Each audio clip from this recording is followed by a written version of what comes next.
Hello everyone, আসসালামু আলাইকুম।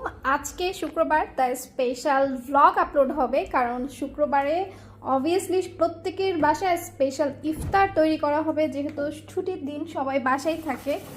So ভ্লগটা কিন্তু অনেক স্পেশাল হতে যাচ্ছে, তোমরা সবাই শুরু থেকে শেষ পর্যন্ত দেখতে থাকো। আজকে আমি কোয়েল পাখির ডিম দিয়ে আলুর চপ বানাবো। ডিমগুলোকে সিদ্ধ করতে বসিয়ে দিই।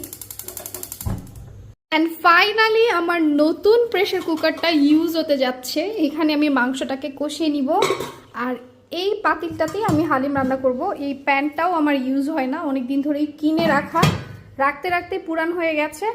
সো এইদিকে সকাল সকাল মাংস এসে পড়েছে বাসায়। আম্মু মাংসর মাপঝুপ করছে, অর্ধেকটা দিয়ে হালিম রান্না করবে আর বাকি অর্ধেকটা দিয়ে রান্না করা মাংস হবে। আম্মু বলছে আগে ছোলাটা সিদ্ধ করতে, এরপর মাংসটাকে কষিয়ে নিতে। এদিকে আন্টি দেরি করে আসছেন কেন? আমরা তো ভাবছিলাম আসবেনই না, দেরি করে আসছেন যে?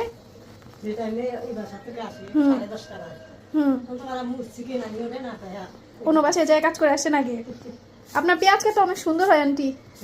পেঁয়াজ কাটা সুন্দর হয়, একদম কুচি কুচি করে কাটেন, অনেক সুন্দর হয়। রোজা রাখছেন? আজকে আমাদের বাসায় ইফতার করেন কেন? করলেন একদিন আমাদের সাথে ইফতার।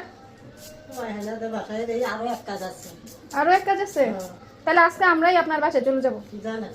কি খাবেন? মাশাআল্লাহ মাশাআল্লাহ।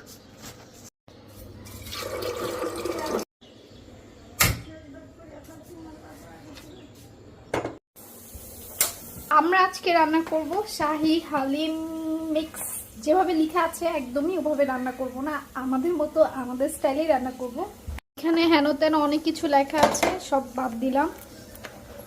ফার্স্টে মাংসটাকে মিক্স করে ফেলি।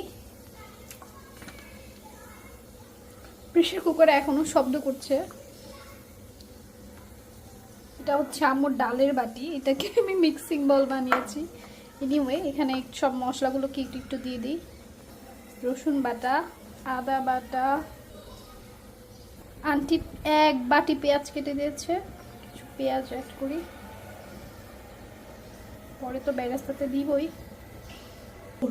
তুমি আগের মশলাটা এখানে মিক্স করতে চাচ্ছ?